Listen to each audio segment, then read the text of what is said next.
Ok. Les amis, aujourd'hui, en tant que liciculteur, vous devez apprendre à différencier les trois types d'escargots dont nous faisons la promotion aujourd'hui à travers l'Afrique. Les escargots géants d'Afrique dont on parle là. Regardez correctement celui-ci. C'est ça, Achatina achatina. C'est le plus gros. Comment on le différencie? D'abord, il est le plus dodu et à l'arrière, regardez sa coquille à l'arrière. C'est arrondi façon. Est-ce que vous voyez? Celui-ci a la maturité complète quand vous le domestiquez, vous prenez bien soin de lui. Ça pèse jusqu'à 450 grammes.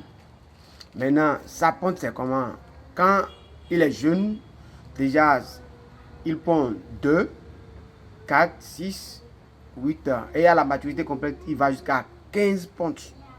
Et lui, il ponche tous les mois quand il est bien nourri. Quand vous avez une provence bien faite et il y a assez de calcium dedans, là, tous les mois, vous avez des pontes. Quand on quitte là, on vient sur ceci.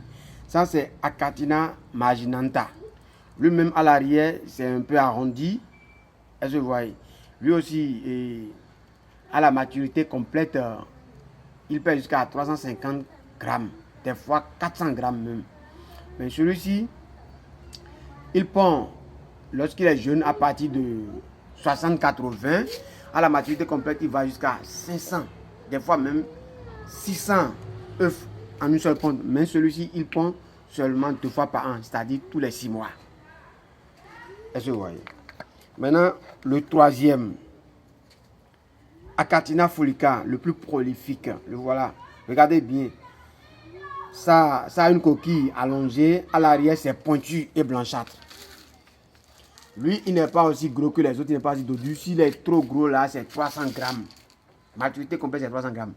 Mais très jeune, pour commencer la ponte, c'est à partir de 100, 200. Et lorsqu'il est bien nourri, il va jusqu'à 700 œufs en une seule ponte.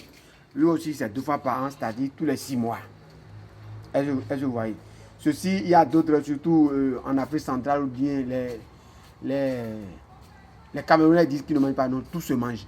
Chez nous, on mange tout. Tout se mange. Voilà les différentes là. Celui-ci maintenant là, quand tu veux faire, comment l'appelle-t-on, l'élevage de luce, il faut faire ça parce que ça ne donne pas beaucoup d'œufs. Mais sur les marchés africains, c'est ce qui est recommandé. C'est ce qui est demandé. C'est ce qui se vend beaucoup plus sur les marchés africains. Est-ce que vous voyez? Même quand vous voyez ces œufs là sont gros par rapport à tous les autres. Voilà, donc aujourd'hui, en tant que liciculteur, vous devez différencier, même de visu, vous pouvez différencier c'est quoi Achatina marginata, c'est quoi Achatina achatina, c'est quoi Achatina folica. Ok, voilà ce que j'ai à partager avec vous avant que nous fassions la transition sur le second module. Merci beaucoup.